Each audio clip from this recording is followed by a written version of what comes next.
मोक्ष धाम गया बिहार से राजकुमार भारती का सभी को नमस्कार। अब पितृपक्ष चला हुआ है और जगह जगह मद् भागवत गीता का पाठ हो रहा है। आज हम एक ऐसे कथावाचक से रूबरू करवाएंगे जो सूर्य की तरह तपस्वी हैं, चंदा की तरह शीतल हैं, जल की तरह निर्मल मन वाले हैं, ध्रुव तारे की तरह अटल हैं और वायु की तरह गतिमान हैं। जब वो बोलते हैं तो साक्षात ये लगता है कि माँ सरस्वती जीवा पर है और माँ सरस्वती ही बोल रही है। भागवत गीता जब वो पढ़ रहे थे तो कई बार ऐसा समय आता था कि आँखों से अश्रुधारा बहने लगती थी और था, लेकिन आखिरी समय में इतना भावुक कर दिया कि हमें वास्तव में ये लगा कि हाँ, कुछ हो रहा है। हरियाणा फतेहाबाद से आए हुए पंडित नरेंद्र शास्त्री जी, जो सुप्रसिद्ध हैं मद् भागवत गीता कराने में। शर्मा जी नमस्कार। नमस्कार। राधे राधे। जय श्री राधे। शर्मा जी, हम लगातार 6-7 दिन से आपके पंडाल में आते हैं, आपके मुख विंद से जो सुनते हैं और यहाँ से उठने को मन ही नहीं करता। ऐसा क्या है आपकी वाणी में, कैसे खिंचाव करते हैं? देखिए भारती जी, ये तो आपका बड़प्पन है और एक ब्राह्मण के प्रति श्रद्धा है। देखिए मेरे ठाकुर जी की वाणी ही ऐसी है, जिस भाव से हम सुनते हैं तो भगवान के हो रह जाते हैं। मद् भागवत कथा पहले भी बताया कि एक पके हुए फल का रस है और जहाँ बहुत अधिक मीठा होगा वास्तव में वहाँ उठने का जी भी नहीं करेगा, क्योंकि हर व्यक्ति चाहता है कि मुझे मीठा ही प्राप्त हो और सदैव मैं मीठा बना रहूं। बाकी आपने कहा कि जब हम कथा सुनते हैं तो कथा में वास्तविक आनंद आता है। महाराज, जब व्यक्ति भगवान के चरणों में अर्पण रहता है और भगवान की कथा सुनता है, वास्तव में उसे आनंद आता है। और जो भगवान की कथा से जुड़ा ही नहीं, उसे आनंद कहीं नहीं आता, चाहे किसी भी ऐसी रूम में बिठा दीजिए या उसके आसपास अनेकों सुख सुविधा दे दीजिए, लेकिन उसे आनंद नहीं आएगा। ये बताइए कि ये मद् भागवत जो कथा करवाते हैं, ये उन्हीं को लाभ होता है या सुनने वाले को भी लाभ होता है? देखिए, भागवत में सर्वप्रथम धुंधकारी जी का जब चरित्र सुनाया गया तो उसी में इसी प्रकार सभी ने लोगों ने प्रश्न किया था कि महाराज जी कि धुंधकारी का मोक्ष हो गया और जब हम कथा सुन रहे थे हमें लाभ नहीं मिला। देखिए, वैसे तो श्रीमद् भागवत कथा जहाँ जहाँ सुनते हैं या जो अमृतपान करते हैं वो सबका कल्याण होता है। जहाँ बैठे कथा पंडाल में सुने उनका भी कल्याण, और जो टीवी के माध्यम से या यूट्यूब के चैनल के माध्यम से देख रहे हैं भागवत कथा, उनका भी कल्याण करवाती है। ऐसा नहीं है कोई व्यक्तिगत रूप से, जैसे ये सिंगला परिवार गर्ग परिवार ने भागवत का आयोजन करवाया कि इन दोनों का कल्याण होगा, ऐसा नहीं है। इस कथा में जो जो व्यक्ति ने भाग लिया है, जो जो व्यक्ति कथा सुने हैं, उन सब का कल्याण होगा और कल्याणकारी ही रूप भागवत है। शर्मा जी, ये बताइएगा भागवत कब करवानी चाहिए और किन नियमों के साथ करवानी चाहिए?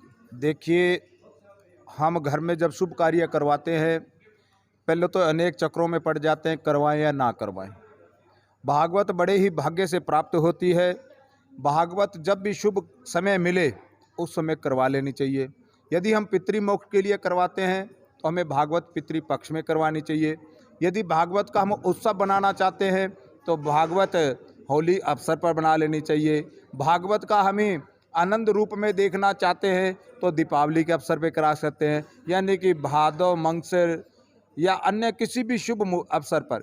कोई कहता है कि मलमास में कथा नहीं होती, क्योंकि मलमास भगवान को अति प्रिय है, तो उस समय भी भागवत करवा सकते हैं। भागवत करवाने का शुभ समय तो हमारे जब शुभ विचार हो जाएंगे, हमारी आत्मा परमात्मा में विलीन हो जाएगी, परमात्मा को प्राप्त करने की इच्छा हो जाएगी, तभी भागवत का शुभ अवसर आ जाएगा, शुभ अवसर में करा सकते हैं। माता जी नमस्कार। माता बताइएगा, थोड़ी देर पहले हम देख रहे थे, जिस वक्त विदाई ले रहे थे शर्मा जी, और शर्मा जी ने कुछ ऐसे शब्द किए कि हम आप लोगों को छोड़कर जा रहे हैं। उस टाइम तकरीबन सभी भावुक हो गए थे। क्यों लगा ऐसा? ऐसा भागवत रोज सुनते थे इसलिए ऐसा लग रहा था कि अब कैसे करेंगे पीछे। हाँ, मन एकदम खराब हो रहा था कि भागवत हमने 7 दिन सुनी भागवत और हमारा बहुत मन लग गया था उस भागवत में। तो हमारी इच्छा ऐसे लग रही थी कि जैसे सुनते रहे महाराज न जाएं। अच्छा, महाराज ना जाएं, ये तो सनातन धर्म का एक आस्था, एक प्रेम है कि हम जिस वक्त शर्मा जी भागवत सुनाते थे, हमें साक्षात ऐसा लगता था कि नारायण खुद ही आकर के यहाँ कथा कर रहे हैं। शर्मा जी का नाम भी नरेंद्र है और नरेंद्र बने नारायण, तो नारायण रूप लेकर के यहाँ बैठे थे और कथा सुन। कैसा आनंद आ रहा था आप लोगों को? बहुत आनंद आ रहा था, बहुत आनंद आता था। बहुत अच्छा। दिलीप भाई नमस्कार। नमस्कार जी। आप कहाँ से हैं? मैं शंकरगढ़ अंबिकापुर छत्तीसगढ़। छत्तीसगढ़ से हैं। हाँ जी। आप से? अंबिकापुर छत्तीसगढ़ से। सर दिलीप भाई बताइए, जो आपने ये भागवत करवाई है, जी ये किस उद्देश्य से करवाई थी? क्या मन में आई थी आपको? देखिए, मेरे माँ की बहुत, मेरे बड़े भाई श्री विजय जी की बहुत प्रबल इच्छा थी कि हम लोग भागवत कथा कराएं। किसी कारणवश जब तक संयोग नहीं होता है तब तक कथा नहीं हो पाती है। और दुर्भाग्य से मेरे बड़े भाई जी का और मेरे माता जी का दोनों का देहांत हो गया। उनकी प्रेरणा से, पितरों के आशीर्वाद से हमें प्रेरणा मिली कि हमें भागवत कथा कराना है, और उसके लिए भी स्थान हमें जो मिला वो गया जैसा तीर्थ स्थल हमें मिला, और यहीं पे हमारी सारी भागवत कथा पूर्ण हुई। और हम इस भागवत कथा के लिए अपने पितरों से प्रेरित हुए और इस प्रकार हमने भागवत कथा कराई। भाई साहब, ये जो भागवत करवाई, ये एक परिवार ने सामूहिक होकर करवाई थी या कुछ और प्रबंध किया गया था? नहीं, सिर्फ सामूहिक दोनों परिवार मिलके ही करवाए हैं, डिपाडी और शंकर वाले। हम लोग एक फैमिली के ही हैं जी, और दोनों मिलके करवाए हैं। दोनों मिलके। कथा का यह 7वां दिन है 7वां दिन है जी, आज संपूर्ण हो गई है। आज संपूर्ण हो गई है। तो छत्तीसगढ़ से हैं और पंडित जी आए थे हरियाणा फतेहाबाद से। क्या आपको नज़दीक कोई कथावाचक और नहीं मिला जो आपने इतनी दूर जाकर के उनको निमंत्रण दिया, उनको बुलावा भेजा, आपने वहाँ से चुना? क्या कारण रहा? नहीं, एक्चुअली हम लोगों ने कथा पहले सुनी हुई थी इनकी। ये पिछले साल छत्तीसगढ़ प्रवास पे आए थे और कथा की थी इन्होंने मेरे मित्र के यहाँ। तो वहाँ हम लोग की इनकी कथा बहुत पसंद आई। बहुत सरल शब्दों में एक्चुअली कथा कहते हैं ये। हम लोग को बहुत पसंद आई, इसलिए हम लोगों ने क्या इनको पसंद क्या आया? एक्चुअली बहुत सरल शब्दों में वो भागवत कथा कहते हैं, जिससे हर आदमी को आसानी से समझ में आ जाता है। भाषा को लेकर के। हाँ, और कुछ हम लोग बेसिकली, हमारा जो नेटिव है वो हरियाणा का है। हम लोग हरियाणा के रहने वाले हैं। अच्छा। तो वहाँ की भाषा से हमको अपनापन बहुत ज़्यादा लगता है। मातृभाषा। मातृभाषा है हमारी। माँ हमारे बोली। घर में भी हम हरियाणा में ही बात करते हैं। माँ बोली जिसे। माँ बोली। तो इस वजह से भी एक रीज़न ये भी था कि हम लोग अपनी मातृबोली में भाषा सुनना चाहते कैसा आनंद आया? हैं। अद्भुत आनंद। अद्भुत आनंद हाँ। आया। आज समापन है आज, और आज ऐसा लग रहा है जैसे कि रोने का मन कर रहा है कि महाराज चले जाएंगे। हमारी कथा संपूर्ण हो चुकी है, तो अब ये विदाई का समय है। आँख भर आई है। शायद महाराज भी अभी भावुक हो गए थे और हमारा पूरा परिवार भावुक है अभी।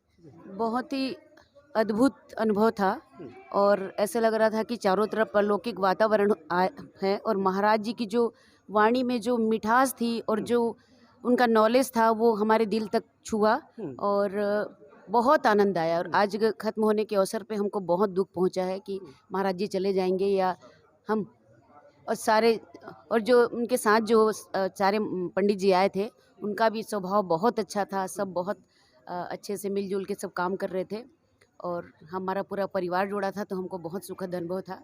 नहीं, आप तो छत्तीसगढ़ से हैं और आज हरियाणा से हैं, तो बोली में तालमेल कैसे बना, कैसे क्यों समझ में आया आपको? महाराज जी को सारी भाषाओं का ज्ञान है, और महाराज जी, हम भी हरियाणा के हैं, महाराज जी भी हरियाणा के हैं, तो बीच बीच में जो हरियाणवी बोलते हैं वो तो लगता है कि हमारे परिवार के मेंबर हैं। हमको ऐसा फील आता है। और हिंदी तो हमारी राष्ट्रभाषा है, तो हम सबको समझ में आती है।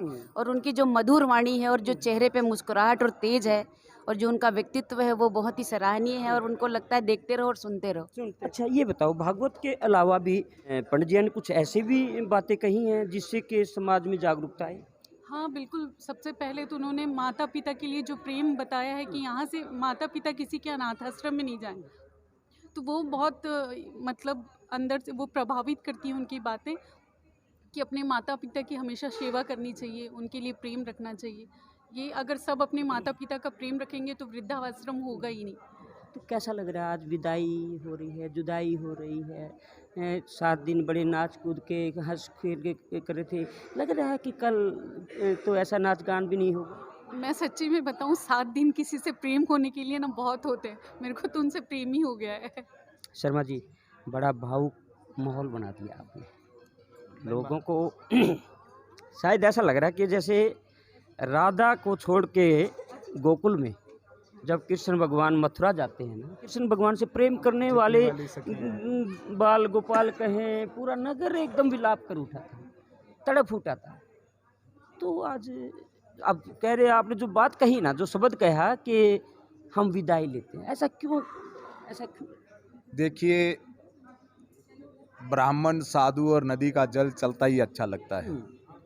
यदि एक जगह स्थिर हो जाएंगे तो ज्ञान भी एक जगह स्थिर रह जाएगा। भगवान की कृपा है कि हम ब्राह्मण के घर जन्म लिए हैं और भगवान के गुणगान कर रहे हैं। यदि एक ही जगह रुक गए महाराज तो हम इसे विदाई इसलिए कहा कि महाराज मन से विदा नहीं हुए। मन से विदा नहीं हुए। मन से विदा नहीं हुए, इस परिवार से जुड़े रहेंगे जब तक सांस रहेगी। ये कलयुग का ऐसा प्रभाव हो गया महाराज जी, क्योंकि माता पिता ही अपने धर्म से विमुख हैं।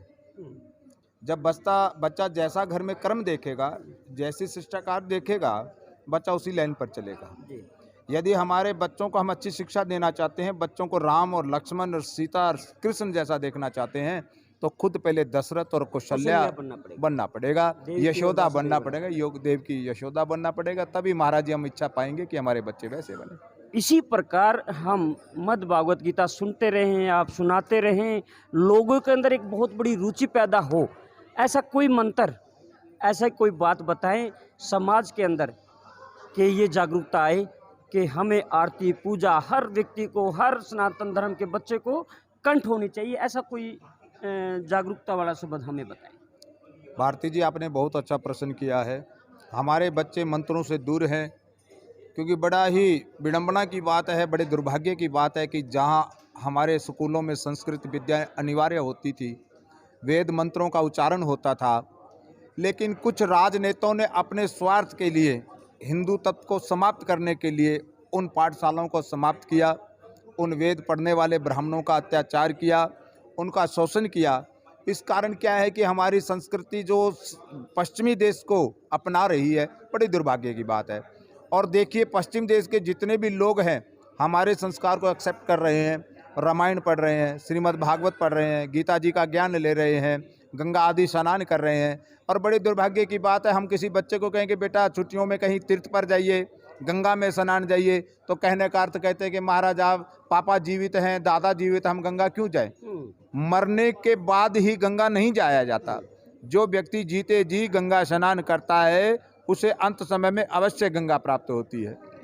यदि हम जीते जी गंगा नहीं जाते तो नेचुरली हमें गंगा मरने के बाद भी प्राप्त नहीं होगी, क्योंकि हमारे बच्चों को पता ही नहीं गंगा क्या है, गंगा का महत्व क्या है। तो इसलिए भारत सरकार से मेरा निवेदन है कि जो हमारी संस्कृति वेद भाषा है, हमारे चारों वेद हैं, यह श्रीमद् भागवत गीता है, श्री रामचरितमानस है, ऑप्शनली सब्जेक्ट हमारे सभी स्कूलों में लगना चाहिए, जिससे हमारे बच्चों को ज्ञान हो कि हमारी शिक्षा क्या है, हमारे संस्कार क्या है, हमारे वेद मंत्रों में क्या है, वेद मंत्रों की शक्ति कितनी है। तब जाके भारती जी संसार का भला होगा। नहीं तो महाराज जैसे हम कुकर्म देख रहे हैं वो देखने को विवश रहेंगे। आखिरी प्रश्न है, अगर हमारे चैनल द्वारा आपकी कथा सुन के या इस प्रकार का इंटरव्यू देख करके अगर आपसे कोई संपर्क करे तो वो किस प्रकार करे? और अगर बात हम खर्च की करें तो सुनते हैं कि भागवत पे 3-3, 2-2, 1.5 करोड़ रुपया खर्च हो जाता है, 50 लाख रुपया, 80 लाख रुपया खर्च हो जाता है। तो आम व्यक्ति अगर कोई इस प्रकार भागवत करवाना चाहे और आपसे संपर्क करना चाहे तो आप किस प्रकार उनको प्रेरित कर पाएंगे? देखिए भारती जी, बहुत सुंदर प्रश्न किया है। पहले तो मैं हाथ जोड़ के निवेदन कर दूं कि भागवत बिकाऊ नहीं है।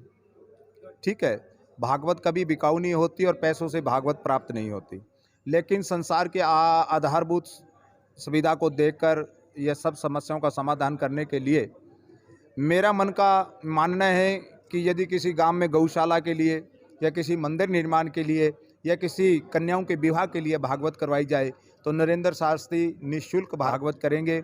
मेरे आने वाले या मेरे साथ जो काम करने वाले हैं, यथाशक्ति जो समाज के अनुसार जो उनका खर्चा चल रहा है उनको खर्चा देना पड़ता है। मैं किसी प्रकार से अपना सामर्थ्य या अपने सामर्थ्य के अनुसार अपने जीवन व्यापक कर लूँ। शायद मेरे साथ वाले ठाकुर की कृपा हो, ये भी अपना व्यापक जीवन करें, लेकिन इनके लिए अवश्य लगता है जो जिस प्रकार का आज समाज में खर्चा हो रहा है उसी पर खर्चे से हम भागवत करते हैं। भागवत फिर भी बिकाऊ नहीं है। देने वाला, दान की कोई श्रद्धा नहीं होती, दान देने वाला हजारों मोती दे देता है, दान देने वाला अन्न दिलाकर भी संतुष्ट कर देता है। इसलिए नरेंद्र शास्त्री की कोई फीस नहीं है महाराज, कोई पैसा नहीं है, जजमानों से प्रेम है, जो मिलता है प्रेम से स्वीकार करते हैं। बहुत बहुत धन्यवाद शास्त्री जी आपका, आपसे मुलाकात हुई और हमें भी कहीं ऐसा लगा कि आपके अंदर कोई ऐसी अलौकिक शक्ति है जो मेरे को भी अपनी तरफ, आपकी तरफ खींच ले आई। श्रीमद् भागवत भगवान शिव का ही, भगवान कृष्ण का ही रूप है। श्रीमद् भागवत कथा पूज्य है। यदि आप श्री कृष्ण स्वरूप कह दें तो सबसे उत्तम रहेगा। श्रीमद् भागवत गीता अलग है, वही भगवान कृष्ण ने अपने ज्योतिषर में कुरुक्षेत्र क्षेत्र में उनका भगवान कृष्ण को अवलोकन किया था। और श्रीमद् भागवत श्रीमद् व्यास जी के द्वारा रचित है, जो दोनों ही भगवान के स्वरूप हैं। गीता कुरुक्षेत्र में हुई और श्रीमद् भागवत का उच्चारण लेखन जो हुआ माना गांव में गणेश जी के द्वारा लिखी गई और श्री व्यास जी के द्वारा बोली गई। मैं अपने चैनल के माध्यम से बताऊंगा कि कहाँ कमी आई, क्योंकि आज हमारे बच्चों में मंदिरों में जाने की आदत छूट गई है, आरती सुनने की आदत छूट गई है। इस प्रकार के जो मंच लगते हैं, जहाँ पंडाल लगता है, जहाँ मद् भागवत गीता होती है, रामायण होती है या रासलीला होती है, वहाँ जाना छोड़ दिया है। आज हमने अपने बच्चों के हाथों में मोबाइल थमा दिया है, जबकि ग्रंथ को, अपनी किताबों को पढ़ना चाहिए। इसलिए हमारा सनातन धर्म थोड़ा कहीं तंग होता जा रहा है। तो मैं अपने चैनल के माध्यम से कहूँगा और शर्मा जी की असीम कृपा से कहूँगा कि आप अपने बच्चों को इस प्रकार जहाँ मद् भागवत गीता होती हो तो अपने ज़रूर लेके जाए और मोबाइल से दूर हट के, खुद भी मोबाइल से दूर हट करके अपने बच्चों को भी बैठने सिखाएं। तो इसी प्रकार हम गया जी से आप लोगों को गया जी का जो महत्व है वो दिखाते रहेंगे। कहाँ मंदिर है, कहाँ स्नान करना है, कहाँ पिंडदान करना है, तो वो सभी बातें हम दिखाते रहेंगे। फिलहाल दे राजकुमार भारती को इजाज़त। नमस्कार।